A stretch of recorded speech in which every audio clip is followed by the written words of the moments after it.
आज हामी नेपालको इतिहासको एउटा यस्तो अध्याय पल्टाउँदैछौँ जुन लगभग 30 वर्षसम्म चल्यो।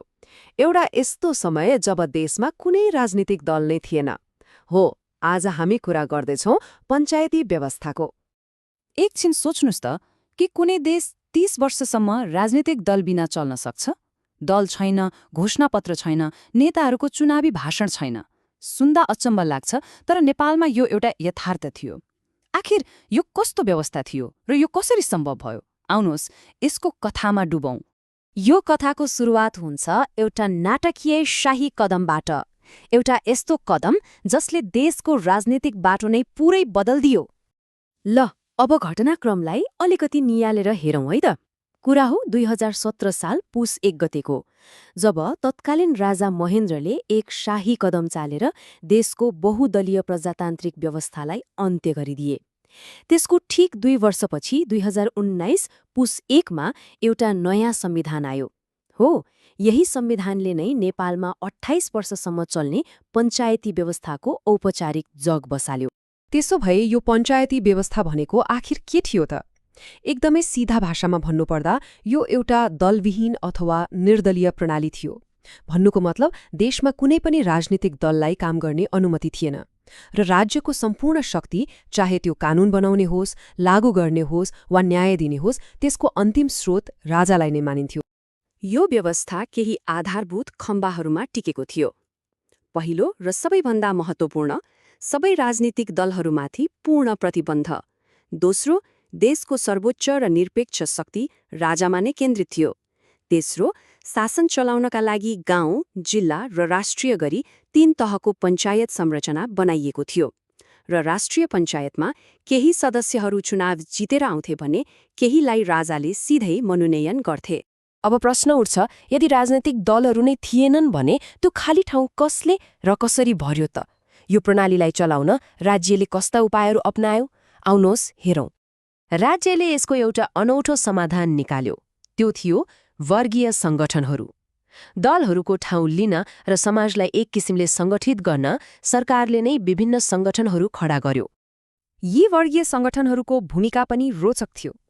यिनको मुख्य उद्देश्य त राजनीतिक दलको अभाव पूर्ति गर्नु थियो, तर यिनीहरू पूर्ण रूपमा दरबारको प्रत्यक्ष नियन्त्रण र निर्देशनमा चल्थे। र सबैभन्दा महत्त्वपूर्ण कुरा, यदि कसैलाई राष्ट्रिय पञ्चायतको चुनाव लड्नु पर्यो भने यी सङ्गठनहरूमध्ये कुनै एकको सदस्य हुनै पर्ने बाध्यकारी नियम थियो। यसले गर्दा प्रणालीमाथि दरबारको पकड झनै बलियो हुन्थ्यो। तर यो व्यवस्था सधैँ एकनासले चलेन। एउटा यस्तो समय आयो जब प्रणालीले पहिलो पटक जनताको ठूलो चुनौतीको सामना गर्नु पर्यो। 2035 सालतिर विद्यार्थीहरूले सुरु गरेको आन्दोलन देशव्यापी फैलियो र निकै शक्तिशाली बन्यो। त्यो आन्दोलनको राप यति बढ्यो कि तत्कालीन राजा वीरेन्द्रले 2036 जेठ 10 गते एउटा ऐतिहासिक घोषणा गरे, देशमा राष्ट्रिय जनमत संग्रह गराउने। अर्थात् अब देशको राजनीतिक भविष्य जनताको मतले नै निर्धारण गर्ने। अब जनताको हातमा थियो देशको भविष्य। उनीहरू सामु दुईवटा स्पष्ट विकल्प थिए। नीलो मतपत्र रोज्नुको अर्थ थियो केही सुधारसहित यही पञ्चायती व्यवस्थालाई निरन्तरता दिने, र पहेँलो मतपत्र रोज्नुको अर्थ थियो फेरि बहुदलीय प्रजातन्त्रमा फर्कने। यो साँच्चै नै देशको लागि एउटा निर्णायक घडी थियो। जब नतिजा आयो त्यो एकदमै झिनो अन्तरको र विवादास्पद थियो। 54.79% मत सुधारिएको पञ्चायतको पक्षमा खस्यो भने 45.21% बहुदलको पक्षमा मत दिए।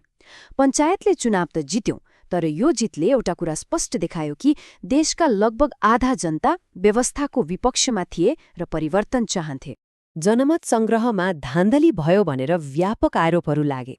तर त्यही बेला बहुदलका प्रमुख नेता बीपी कोइरालाको एउटा भनाइले सबैलाई चकित बनायो। उहाँले भन्नुभयो, नतिजा अपेक्षित भन्दा फरक छ, तर यो स्वीकार्य छ। उहाँको यो भनाइले तत्कालीन राजनीतिक तनावलाई केही हदसम्म कम गर्न मद्दत गर्यो। जनमत संग्रहको जित पञ्चायतको लागि एउटा अस्थायी मलमपट्टी त बन्यो, तर भित्रभित्रै घाउ पाकिरहेको थियो। वास्तवमा यो जित नै अन्त्यको सुरुवात थियो। त्यो झिनो जितले असन्तुष्टिको आगो निभाउन सकेन, बरु त्यो आगो भित्रभित्रै सल्कियो र जनमत संग्रहको ठिक 1 दशकपछि एकैपटक धेरै सङ्कटहरू देखा परे, जसले पञ्चायतको जग नै हल्लाइदियो। 2046 सालको जनआन्दोलन कुनै एउटा कारणले भएको थिएन।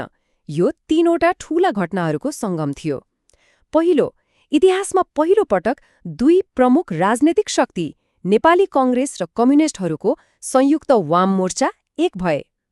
दोस्रो, भारतले लगाएको 15 महिने नाकाबन्दीले देशमा चरम अभाव सृजना गर्यो, जसले जनतालाई सरकार विरुद्ध आक्रोशित बनायो।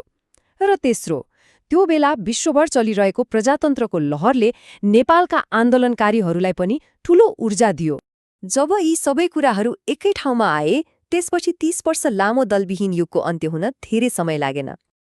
घटनाक्रम एकदमै तीव्र गतिमा अघि बढ्यो। 2046 फागुनमा जनआन्दोलन सुरु भयो। त्यसको केही हप्तामै चैत 26 गते राति राजा वीरेन्द्रले दलहरूमाथिको प्रतिबन्ध फुकुवा गर्ने घोषणा गरे। त्यसको केही महिनामै 2047 कार्तिकमा संवैधानिक राजतन्त्र सहितको नयाँ संविधान आयो र 2048 सालमा 30 वर्षपछि देशले पहिलो पटक बहुदलीय आम चुनाव देख्यो।